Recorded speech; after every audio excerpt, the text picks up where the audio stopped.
Thank you so much for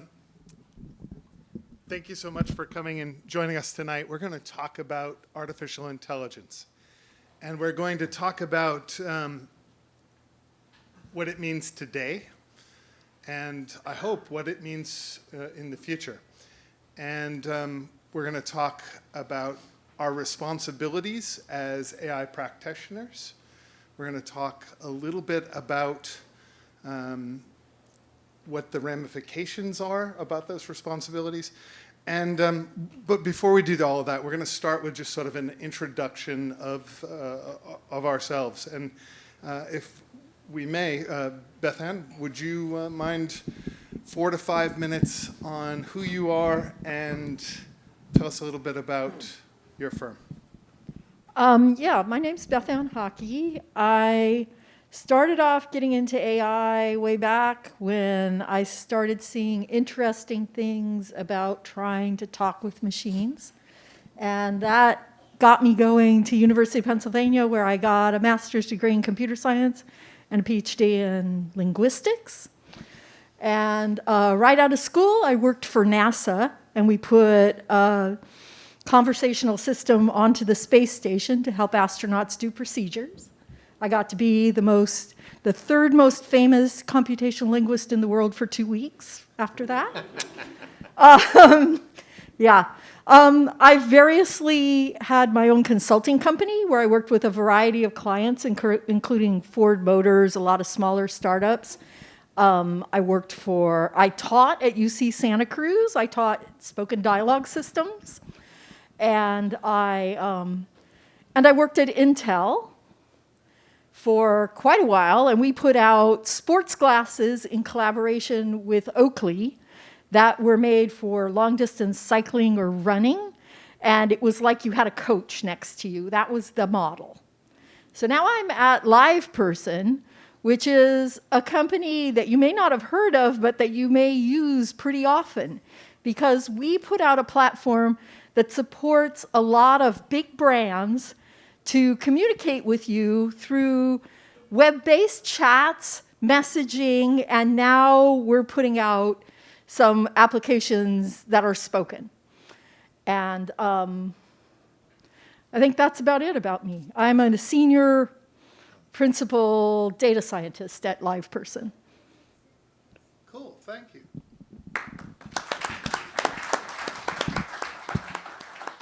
Jim, you're up.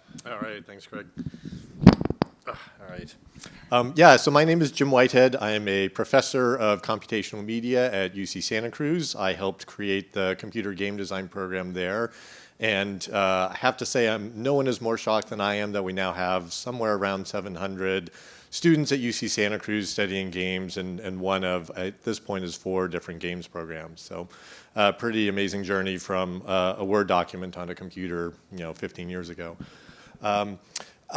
In my research in my lab, I'm interested in an area called procedural content generation. So these are computer algorithms that create scenes or levels for computer games. But in recent years, I've been getting interested in how do you use these algorithms to create data for testing autonomous vehicles.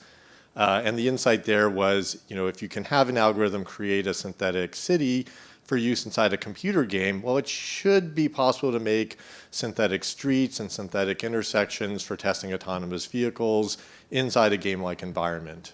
So we've done that with a project called Junction Art, where we make moderately realistic-looking intersections.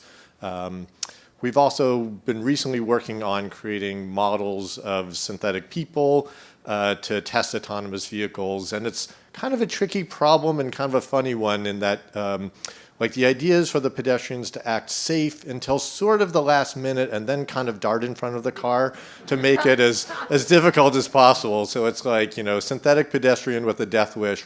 Not really. Because if they just jumped in front of the car, that wouldn't be a good test scenario, because then nobody can recover from that. So the car, wouldn't have to do that. So it's got to be close to being impossible, but not really. And so we're aiming for that little sweet spot there. So I have 2 PhD students working on that in 2 different ways as well. So, and then also I've been very interested in natural language processing for software testing. How can you use what they call large language models to, take advantage of the knowledge that's hidden away inside there and kind of tickle them in some way to output testing information that you can use. So I'll stop there. But anyway, I'm really glad you're all here today and glad you came out.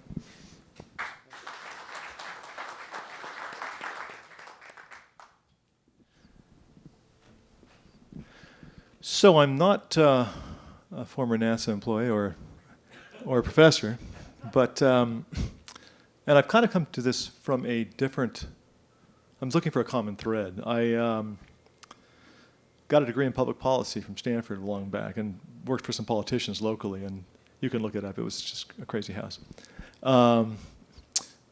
But because politics isn't really where you want to make your money, I don't think. Got into tech, working for Borland. Did tech support because my daughter was young and it was an 8-to-5 job. Ended up taking about 80 or 90,000 customer service tech support calls across a bunch of different products. And went into some different startups. AR, VR was a John Scully startup. I built the first customer service team at Netflix way back when they were shipping DVDs. Databases for the UC system, imaging. I did build some software that NASA uses.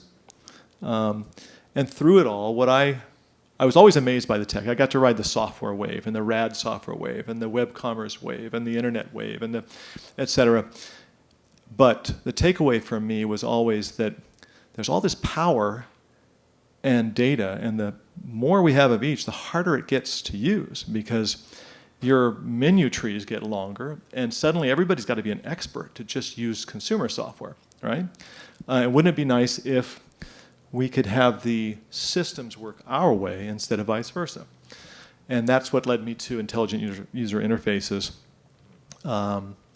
and then to AI, and then from AI to conversational AI, and the idea that it would be nice if you could speak to a computer like a friend and say, I really want to dim the lights, or I really want to filter this image, or I really want to, and let it figure out which features to use instead of you having to become an expert on every different piece of technology you want to use. And at SapienX, that's what we do. We don't just produce a one-size-fits-all solution that can speak a little Shakespeare and pick a song for you. We tailor systems to meet specific needs and specific use cases at very high accuracy.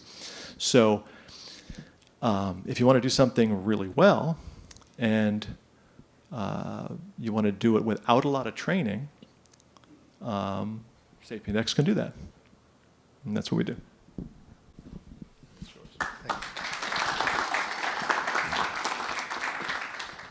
So what's the end goal of your professions? I mean, when do you decide we're a success? Beth Ann. Well, for language, for language, we've been working on this for a while, and when AI started out back in the dawn of AI time, we thought, language will be easy, and chess, that'll be hard. But it turns out that you can do chess with just brute force algorithms, and the brute force thing hasn't really panned out quite as well for language, because it turns out language is really complicated, and all of us are really good at it, and we get really good at it after not that long, because there's something special about us that we're not quite figuring out enough to program it into a computer. But we're getting better.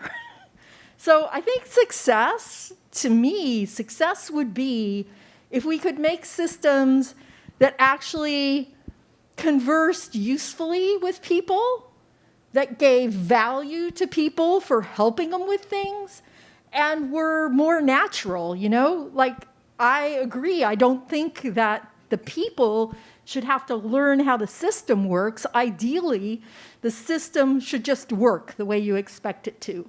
And when you talk to something, the way you expect it to work is like the way it is when you talk to another person. But Beth Ann, that kind of sort of begs the question of like, half the time my wife and I are talking to each other and we don't understand each other. But in human-human conversations, over 60% of the conversation, even when the conversation is focused on a task, is devoted to keeping that conversation in sync. And this is not something that we currently do in our artificial dialogue systems and our systems on machines. There's a whole bunch of things. Entrainment is a word we use for when you sort of settle on the same terms for things with each other. Yeah. There's grounding. That's when you say something and the other person says, uh-huh. Now you think that you're talking about the same thing, and you might be right even, right? When was the last time you talked to a computer system that did either of those things? Nobody, right? So that is not something that you're seeing commercially. And that would certainly be a big improvement, because then you could recover from mistakes, right? So when the system goes wrong now, it says, I didn't understand you, please try again. Or it shunts you off to an agent or something. Shunting you off to an agent isn't so bad, because then at least you can talk to a person who can actually, do conversation really well. But no, success would be being able to incorporate some of these things that people actually do so that conversations with machines could be more flexible, you could recover from mistakes. It would just be easier, and you wouldn't have to train yourself how to talk to this thing. You would just talk. Will we ever be at a point that we are unaware that we're talking to a computer? It's already happened. It's already happened. There was a Google system, and if you want me to, I'll comment on what I think about doing this particular thing. But what happened was they built a system, and they hand-coded it really carefully, and they sent it off to call beauty salons and make appointments. And you might have heard about this in the news. And they did not announce that they were a machine, and they fooled a lot of people. Right. And you can do that. If you carefully engineer it by hand, you can do that. So And right now we can do that in we can do limited just a scopes little and really bit. narrow, yeah. Yes. Because basically the narrower you go, the more detail you can put in. Yeah. Jim, Yeah. success looks like? Right. Well, success for a professor always is like the next grant or the next student, but but for our for this testing of autonomous vehicles, I think one of the things that really motivates me is so much of this work is being done in a very small number of cities, mostly in the U.S. And it's a big world, and there's a lot of really funky roads out in the world, and a lot of ways that pedestrians interact with roads in ways that we would just find mind-boggling in the U.S. I have two students from Bangladesh, Yeah. and I lived in India for 2 years. I challenge anyone to understand that road system. and and another student of mine is from India, and they're just always Virtual cows wandering the roads. Yes.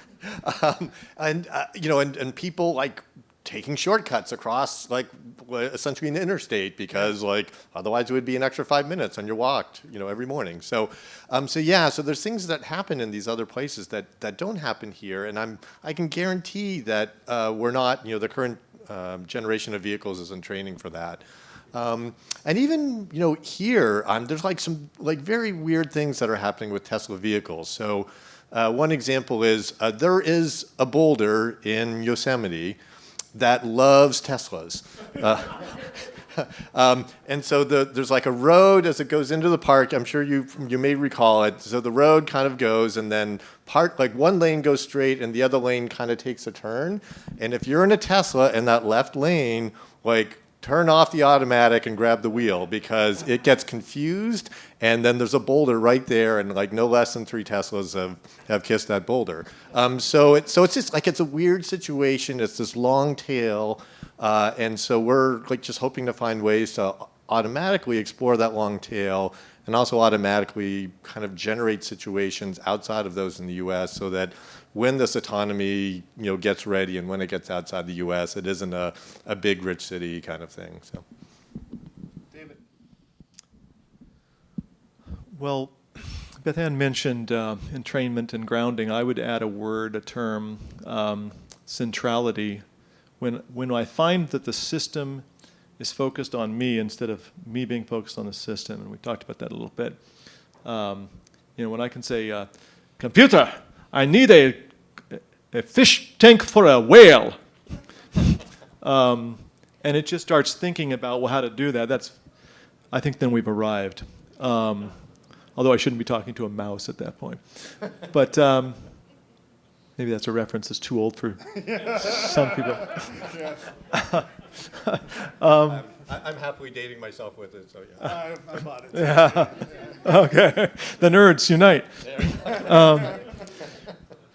So I think it's not just about being at the center, but having the experience be less about data and more personal. And that has to involve context. And so when you can trust the system to protect your profile and maintain some information over time, suddenly everything you do is more valuable. And I experienced this a little bit with recommendation engines and your news feed. And it used to always just be annoying. It's like I'm getting a packaged version specific. For example, if you want to have a good day, the first thing you do when you start up your system is search for something that you find entertaining, because then every graphic in any website you go to is going to be about that. I don't know if it's surfing or swimsuits, whatever. It's just amateurish. So I've seen that improve a little bit, but really my interest is in language. And when something can speak to me and maintain the context and understand what I'm talking about, that's, I think, when we've arrived. So I really love the discussion around context, because I think AI's single largest weakness is its inability to understand context. And just so that I'm open about this, I am the CEO of a company that's focused on bringing context to AI. So I'll start with name is? AI Redefined. With that said, today's AI is enormously narrow. We have Facebook engineers creating AI for engagement, and that is enormously successful. They're seeing 30 and 40% higher engagement rates, which turns into higher advertising revenue. So they're happy from a shareholder's perspective. But that AI has done so by creating polarization and amplification of hate.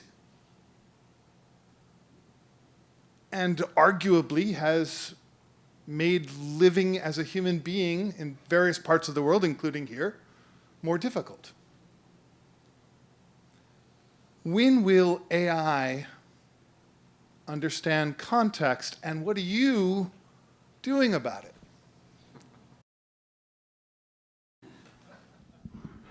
Okay, one thing is we have to be clear about what we mean by AI. We've gotten into a world now where people think that machine learning is exactly identical, and particular deep learning. That was the best branding ever, calling it that. Machine learning is a technique, and there are lots of kinds of machine learning. So when will AI get it right? AI's been going on for a long time with some machine learning in it, but not lots of other things. And people do AI. So people are designing what that AI does, and people are thinking about what it's useful to use AI for. And people are deciding which techniques to use for doing the AI. I've built systems that were hybrids of machine learning and rule-based systems, things that did inference, and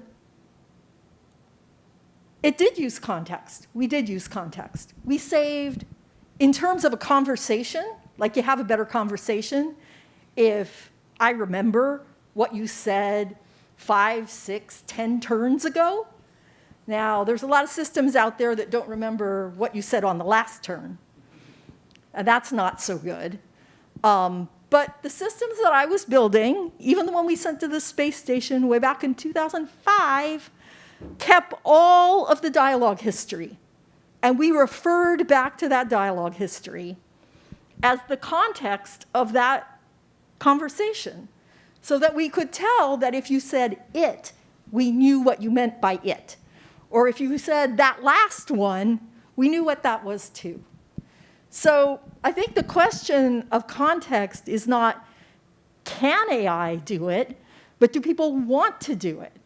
If you're getting some commercial value about doing a kind of surfacey classification kind of AI, and that's working for you, you're not going to worry about the context so much.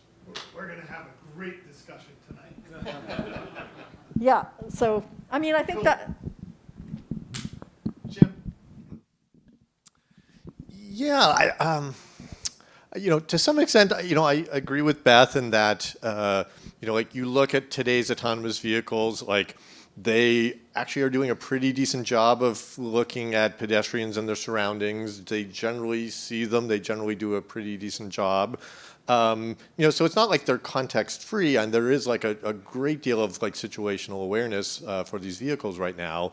And so for some systems, maybe it's a matter of scope, like how much context, how much more is necessary. But I think there's other areas where, like there's this whole area called robot process automation, which is about kind of making kind of scripting languages for automating things that you see on the web. And by and large, they don't have much context about what they're doing at all, or much context about web pages. Rules-based decision tree type. Yeah, they're not very smart, and they don't have any real understanding of the pages, so they're kind of doing these very direct like pointers into the content, and then everyone's kind of shocked when it's like they're brittle and they break and they can't recover easily, or an organization makes a change and then they can't react. And so I think there's an example of like an entire business segment worth billions of dollars where like there's very little context and a lot more to be done. So, yeah.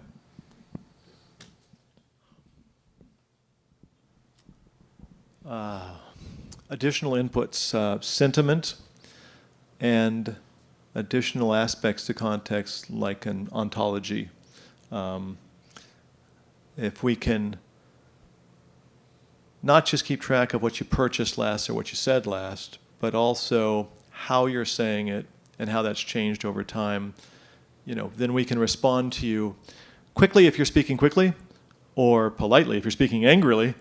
A lot of this comes from my background teaching customer service agents. When the person says, like, I've had it with you people, I just want to cancel my account, you don't say, what's your problem?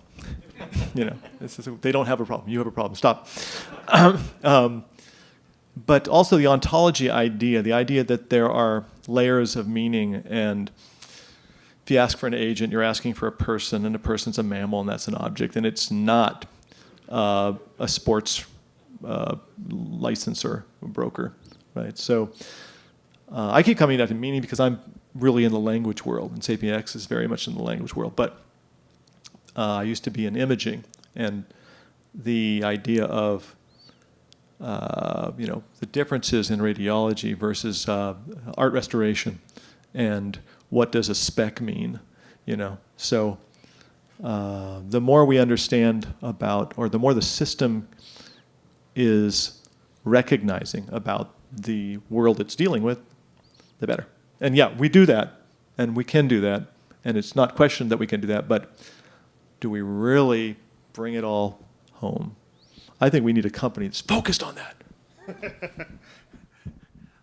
I love the discussion of ontologies because one of the investments that I've made is a company called EasyUp, and EasyUp is focused on pharmaceutical ontologies, a natural language generation company.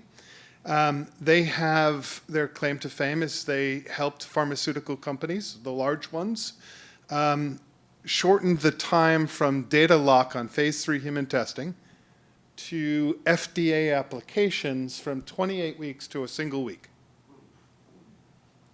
Now, that didn't generate any more revenue for the pharmaceutical company, but it sure brought it a whole lot faster into and this was highly successful for moving COVID through the FDA approval process significantly faster. COVID or the vaccines? Excuse me, the vaccines. Thank you. Yes, yeah. Whew. Did I also mention I'm a spy novelist? That you just threw me a great idea. Yeah, exactly. Infecting them all. Huh? Yeah. Ontologies are kind of like a lot of the big players in NLP and in AI in general are looking at people to add on ontologies on top of GPT-3, for example. For specific instances, let's have a pharmaceutical layer that understands medical writers' jargon, that understands medical doctors' data input, and then can create a narrative on that data. Your thoughts, Beth Ann, were, if it's working, it's good enough. No, that wasn't. No, I'm sorry. My thought was that a lot of commercial organizations decide that if it's working, it's good enough. Okay. So what's success? Because if I were to ask, what was your question? It was a great question. I want a fish tank for a whale. I want a fish tank. I want a fish tank for a whale. At what point is a chat bot going to be sophisticated enough to either realize that as a joke or realize that that is something that they can service? Well, today I'd argue they probably can't. So I'll take the counter here and say, so maybe a chatbot can't, but like one of my favorite, like I can't believe this actually is a thing, it isn't magic AI systems, is one called DALL-E, DALL-E, and there's just very recently a kind of version 2 came out. With DALL-E, you just give it something like a fish tank for a whale, like that would be a perfectly excellent DALL-E prompt. And like it goes in and it will generate an image for you that, like, I'm going to guess will probably look an awful lot like a whale and a fish tank. There's a great Reddit section on DALL-E and what it can do. I think Mark Anderson, was it Mark Adams sent us all sort of a show me 2 wooden mannequins taking a selfie, was the question asked of DALL-E, and it was 2 artists' wooden mannequins taking a selfie. It was brilliant.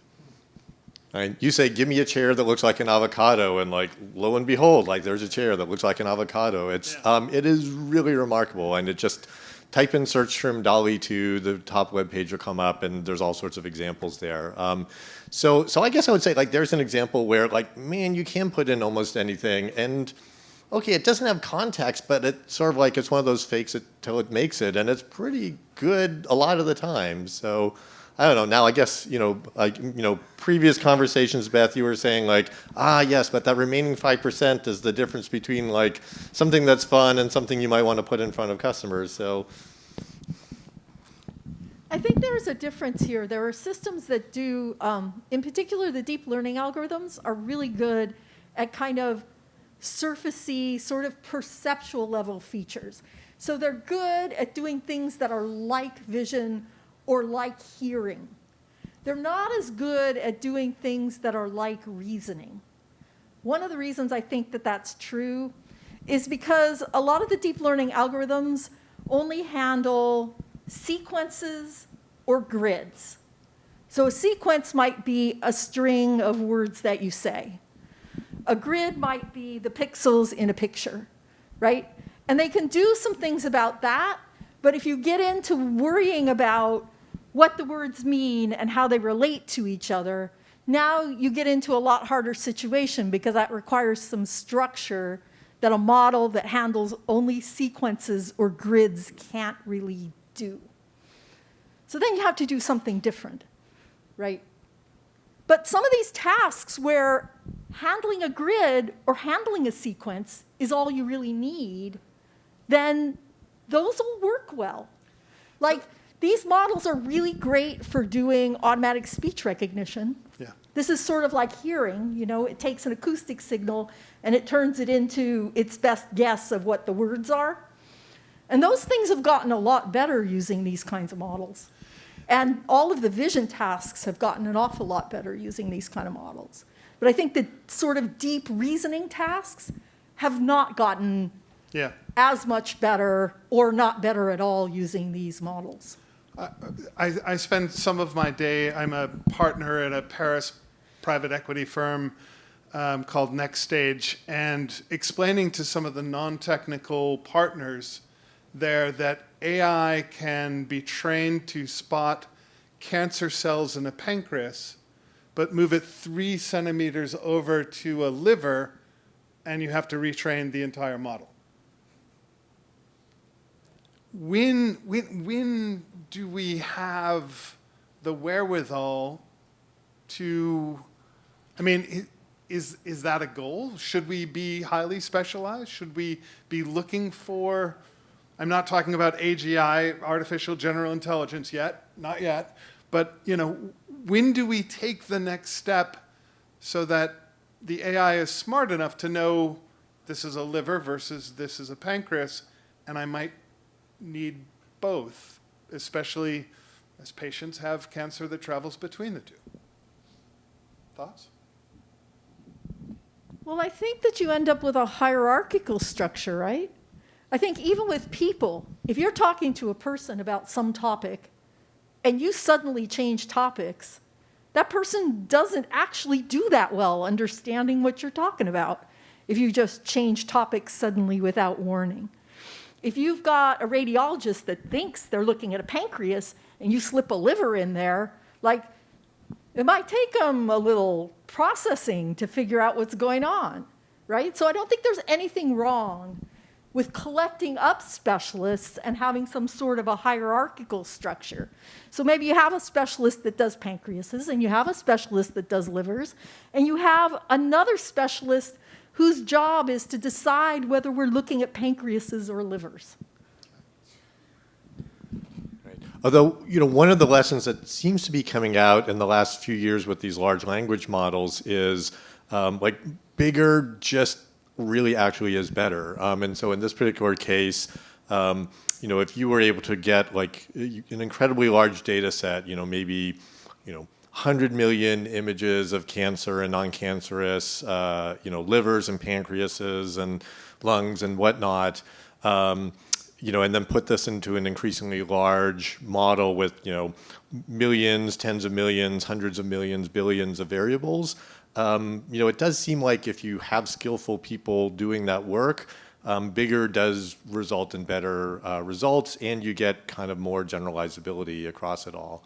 And so there's definitely a lot of concern right now that who can afford bigger is better. You know, that DALL-E, you know, paper that I love, you know, we did a off, you know, back of the envelope estimate of like, how much money are we looking at when we read this paper? And it's like, it's probably $30 million for one paper. And OpenAI, who did DALL-E, was funded with $4 billion. Yeah, and As there a were startup, $4 billion. And I think there were like 15 some odd people on the authors list, each of whom are probably making 400K plus probably $10 million of computer time. Plus then there's all the like other people around them like making the company work. So for just one paper. So yeah, like that's a game universities cannot play right now. So, you know, bigger is better, and the winners are people with deep pockets. You know, that kind of speaks to a certain kind of accumulation of power and wealth and capability in the hands of people who can pull together that degree of capital. Two quick thoughts. It seems to me that, I mean, you can have a society of minds, a community of a hierarchy of specialists, you might also entertain the possibility of a meta system that can identify what's happening in different circumstances and generate some value in that way. But it's not really my area. The other thought is I'd like to ask Dolly to draw something like colorless green ideas sleeping furiously and just watch it go nuts.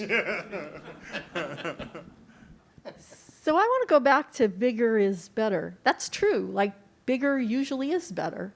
But the conferences that I go to have started having sessions where people talk about ethical AI, and one of the things we talk about is whether you should keep making the models bigger and bigger and bigger at the cost of those size of CPUs and that amount of electricity and all of the cost that goes into doing that. Which is a perfect segue. Thank you. AI is a human construct to help humans. The humans that are creating AI, it seems to me, have a hard time explaining AI. They're not sure, especially with some of these really large models, how AI is making its correlations. And by the way, AI makes correlations, not causations, right? We can all agree on that? Okay? So is explainability an important aspect? I'll tell you, some of my customers at AI Redefined, they're large engineering companies doing preventative maintenance for very large waterworks, right? And saying if this water main goes bad, it's going to cause this much pain, this much resource. Their biggest challenge isn't should we use AI. They love to use AI. Their biggest challenge is the insurance company going to reimburse them for making this decision without being able to explain how that decision was made? One quick related thought is that it's kind of a rigged game because as soon as something is explainable, the verse excludes it from AI. It's like, well, it's just engineering. You know, that happens.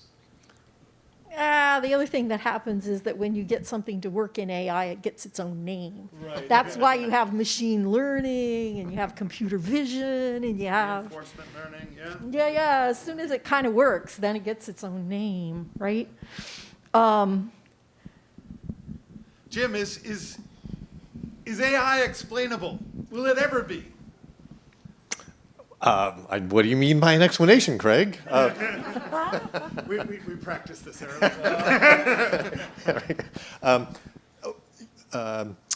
So lack of explainability in and of itself is not necessarily a problem. You go out into the fields next to UC Santa Cruz, like I cannot explain to you why like that plant is exactly there and that bush is exactly there and why that bug is exactly there. Like it's a big system. There's a lot of emergent capabilities in that system. We can sort of explain it as a whole as like that's grasslands and a coastal sage scrub ecosystem. So there's an explanation, but doesn't get down to the weeds. And so with AI, like all of these AI architectures, there are papers that explain like what the network architectures look like, and there are even explanations for why they think they're working the way that they do. And there's a lot of work on visualizations to kind of give us some insight as to what's going on. So I think it's not quite true to say that there's no explanations at all. And so maybe it's more like, well, what explanations do we need? How much explanation do people need for decision making when working with that AI in some particular context?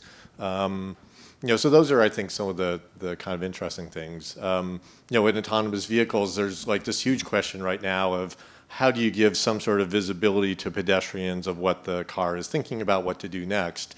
In a real car, you look at the driver, if they're looking this way or that way, that tells you something, but you don't have that ability in a car.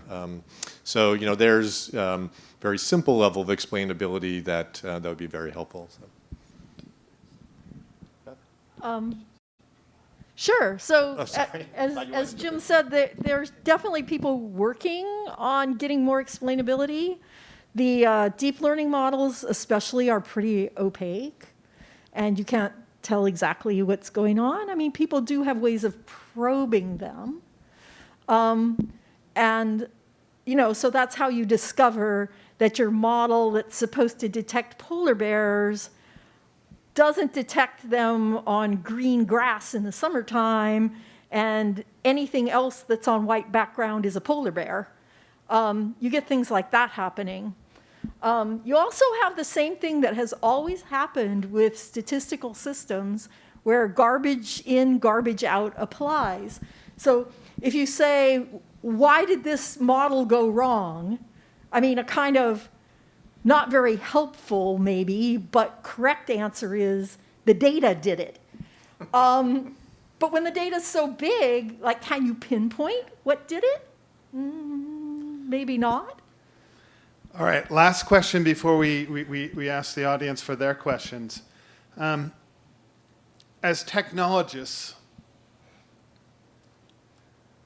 as AI practitioners, are we responsible for the actions of the AI we create? So interestingly, Tesla, autonomous vehicle, has taken one route. The answer is fuck no. Just slap beta on it. Yeah. And Mercedes-Benz has said, well, yes. As chatbots have been, there's lots of stories of natural language processes that have been thwarted and taught racially tinged language or misogynistic language, or, right, they're if you have malintent, you can really mess with these things to be further malintent, right? We as technologists building AI, are we responsible for the results? I would say yes, to the extent that tool creators generally are. So you build a hammer, somebody hits somebody over the head, it's not the intended use. But if your system is excluding people from lending opportunities that humans wouldn't exclude them from, and you've contracted to provide a system that would do what's expected, I think so, yes. I think it's about setting expectations and delivering. Sometimes those lending systems exclude people from lending opportunities that humans would have also excluded from lending opportunities, right? Sure. So the reason that the system is doing it is because when you're doing systems trained on data, it's always about the past. The data is the past. It's not aspirational. So if in the past, a particular group was discriminated against, and you dump in that data, your system is going to do that same discrimination. And so it's not just, did we design it to do that? We have to be aware of what the data is that's going in. And so we need probably way better tools to be able to probe what the data has in it. Because otherwise, you're just perpetuating parts of the past that you maybe don't really want to keep doing. Yeah, I'll certainly second that.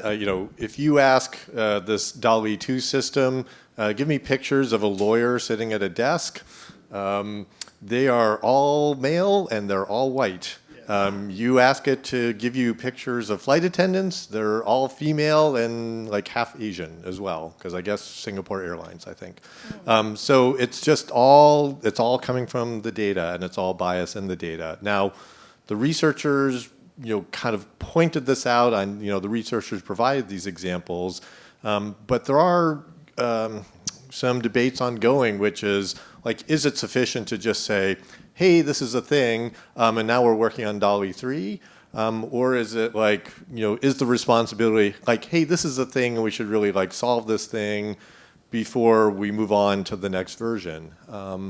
There's not really any consensus on that right now, and I think you can make arguments both ways. And one argument would say, maybe if you kind of do the next version of the system, you train it in a slightly different way, maybe with just some differences in training, like this goes away along with improvements and everything else.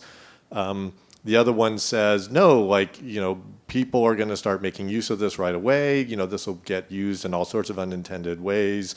You really want to solve these right away and be able to like have techniques for addressing this bias. So, I can see it both ways. It's such an early stage technology. I think, AI is just one example of a wide range of early stage technologies.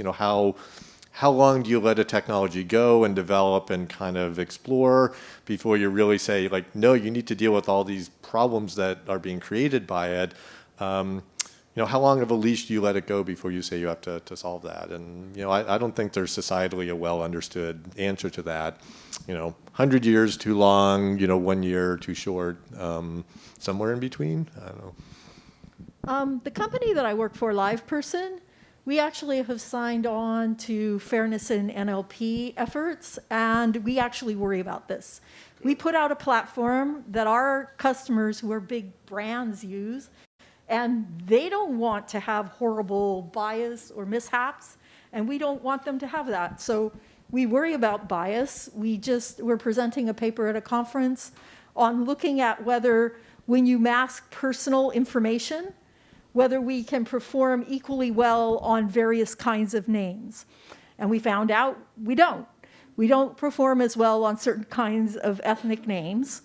And so we're working to make the model correct that. And this is one of the reasons that I work at LivePerson, is because I feel that way about it too. And LivePerson is a company that puts fairness in AI and responsibility in AI pretty up front and center. So. Good. All right, questions from the audience? Yes. Greg, a question for you. When you started asking about context, you gave as an example how, I think it was net engineers are finding that hateful content drives engagement. I just wanted to ask you to talk a little bit more about the connection between that kind of bad outcome and context. For example, you might have meant that context can change the kinds of predictions that a model will make. You might have also had in mind that context would change how we would evaluate the predictions, and you might have had something else in mind. More the latter, to be blunt. I think the challenge that I have with Meta's approach to their engagement algorithms is this discussion we had at the very end, which was our engagement algorithms did exactly what we programmed them to do, which was increase engagement.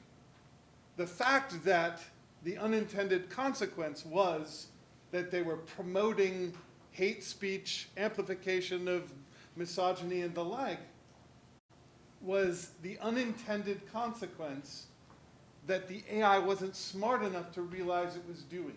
And it likens me back to the 1982 McKinsey Consulting was approached by some Midwestern farmers, and they were complaining about weeds in their irrigation pond. And these weeds were causing the pumps to foul. And McKinsey took a very narrow approach and said, we can solve this with the importation of the Asian carp. They imported the Asian carp into the US, into these irrigation ponds. It solved the fucking problem perfectly. There was not a damn weed left in those irrigation ponds. And, oh, by the way, it took 24 plants and animals to extinction. And today we spend north of $13 billion a year trying to eradicate the Midwest, because every time it floods outside of the irrigation ponds. Right? That's the unintended consequence that I worry about with AI. Because it's so bloody narrow And so effective. and so damn effective that you have this unintended consequence. Recently, there's been a lot of applications in technology being advertised and used that are chatting kind of softwares that like have a GPT-3 kind of like learning.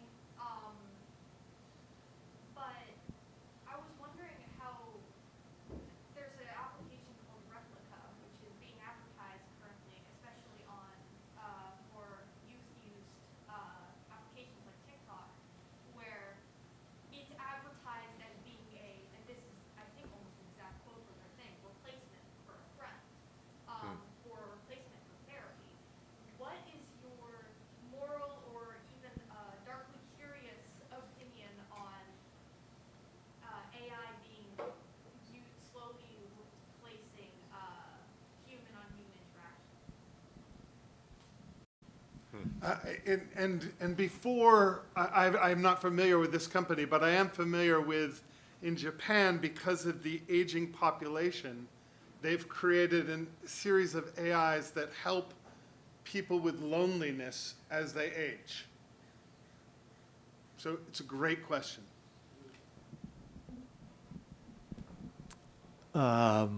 Eliza, and pet rocks. So, anthropomorphizing, just anything can become good company, and it's one thing to apply that ethically to provide a companion. I think it's another thing to take advantage of that to distort, social development. So, what are we going to do about it? That's a little more difficult, but bad. I think one thing we can do about it is better education.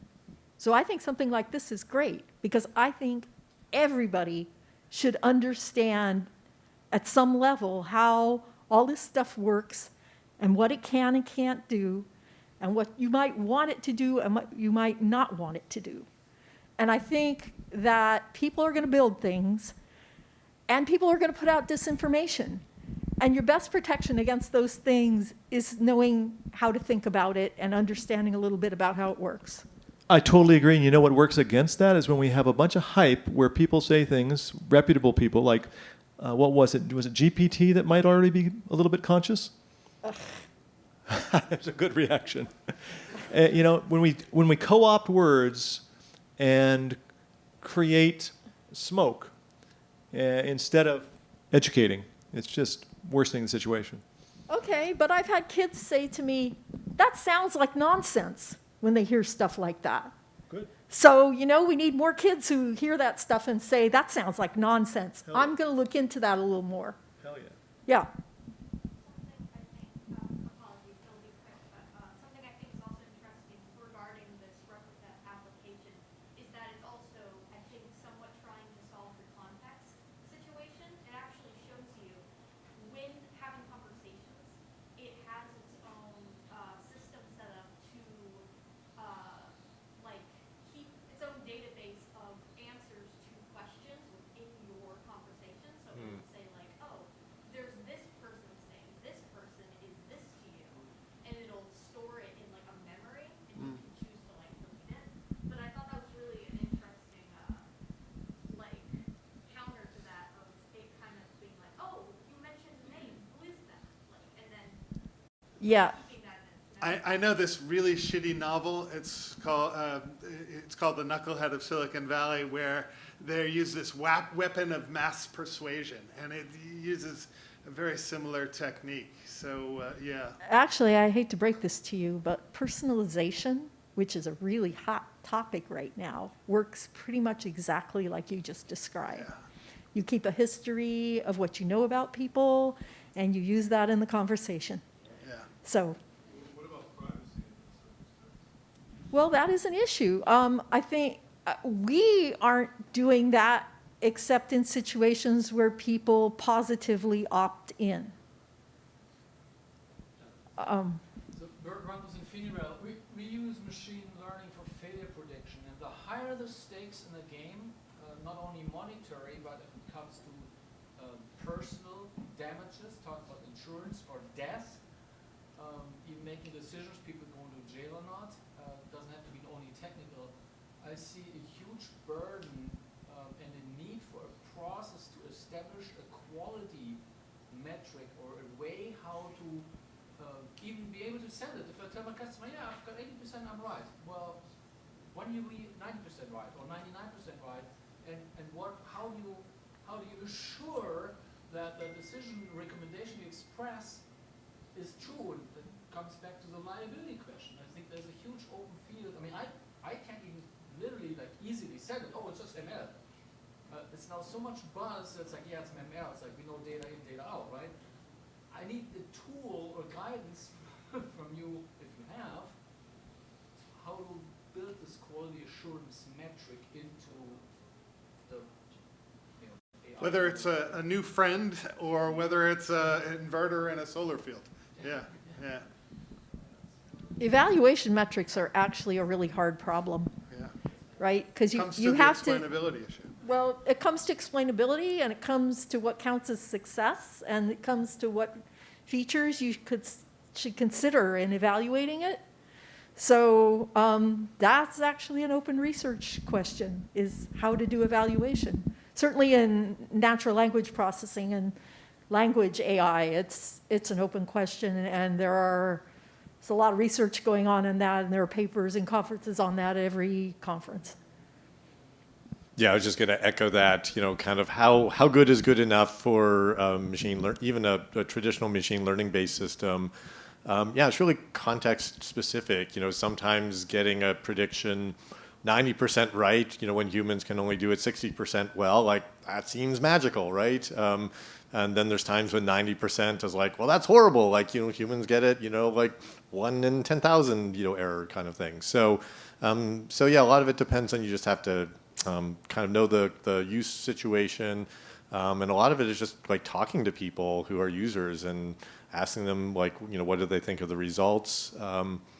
And there's kind of sometimes a trade-off between like, is it better to be very, very right, but much less of the time, or is it important to be like just kind of flag things more often, but you're right less of the time, and so there's often a trade-off in systems with that as well. So it's really important having a spec, actually. Exactly. Yeah, you have to know whether you want accuracy or whether you want coverage or whether you have to have both. Yeah. But also, part of it's discovery and part of it's definition. I mean, if you're going into a use case and you're providing a solution, at the very least, you should be specifying what you consider acceptable and how you're going to measure it, because then you can be held accountable at least to that standard, and you may have to evolve that over time. Interesting part is that they had this part happen before. It's like, okay, we predict failure. Well, on the warranty thing, it's like, well, we don't replace it. It hasn't failed yet. Well, I'll tell you, it will fail.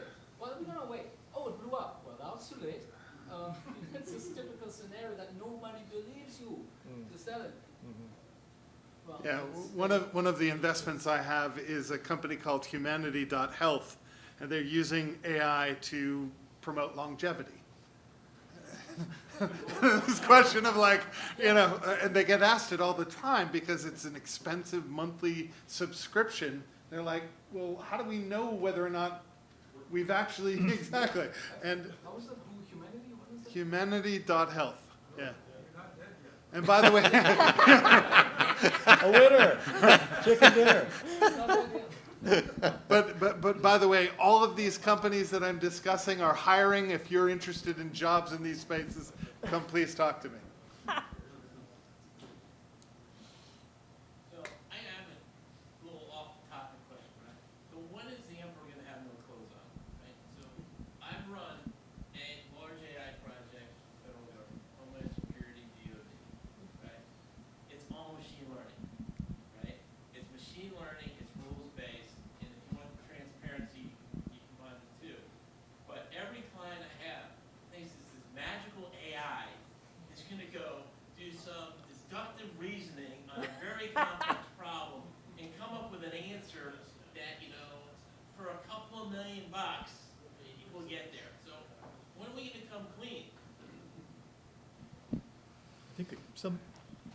I don't promise that.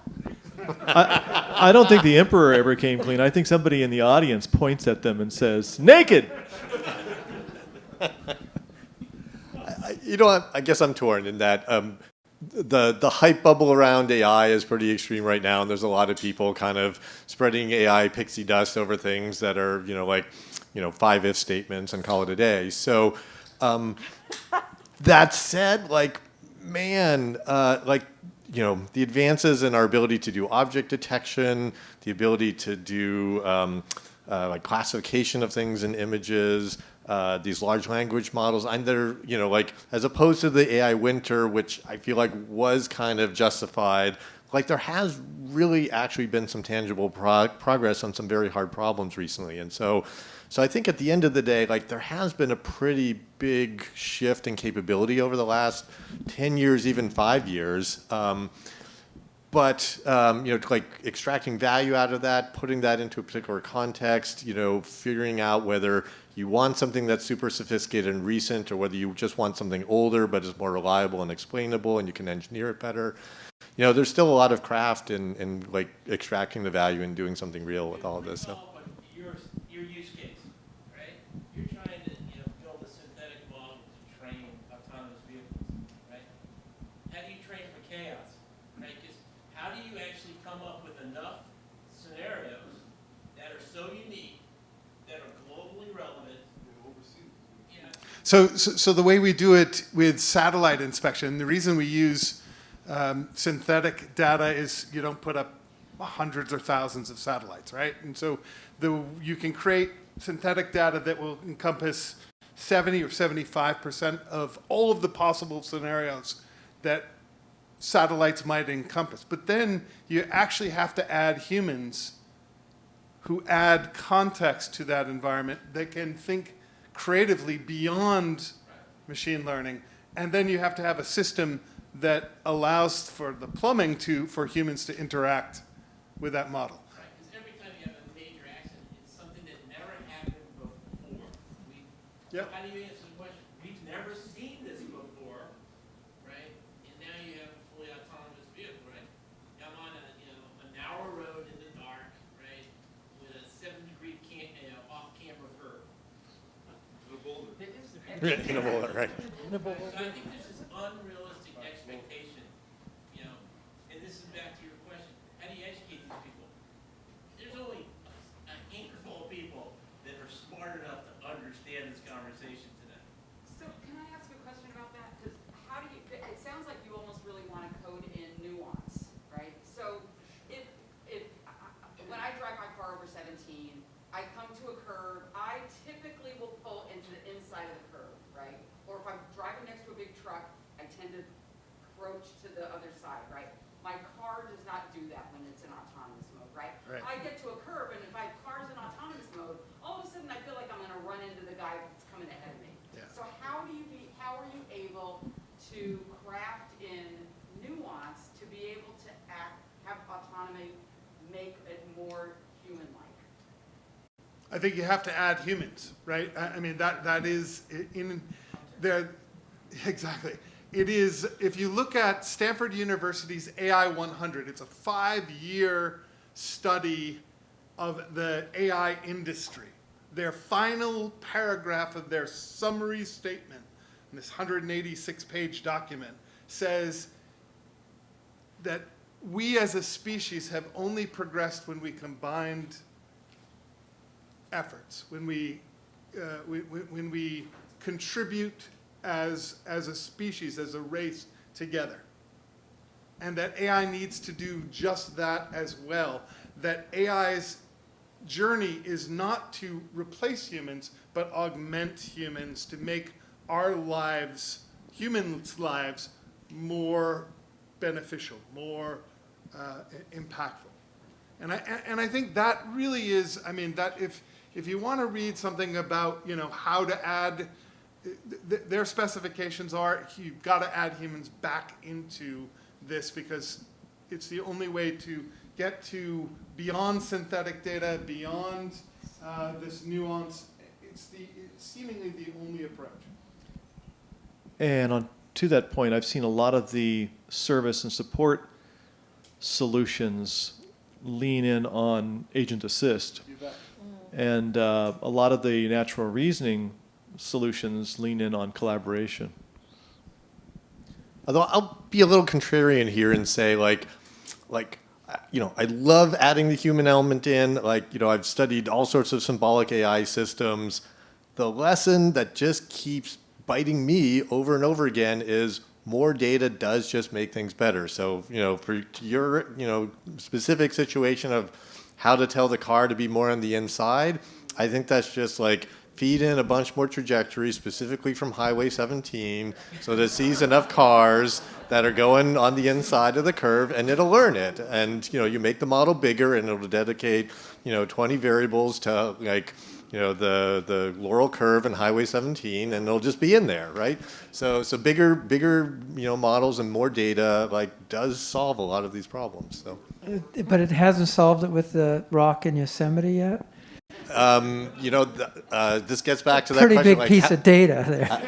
How much is enough? So I don't know. I think there's an information theory answer here, that there's sort of probably something information theoretically interesting about that compared to their data set. But. I think adding in 100,000 actual human beings doing that same driving experience and recording their reactions to those situations that the sensors pick up would be a good way to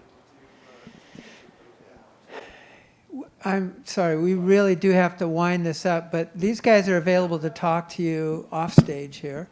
So, but I know Kuhn was saying, 8 o'clock, I thought, So, but please mix it up in the audience, and I want to just thank everybody for coming out tonight. And remember, stay safe. Thank you.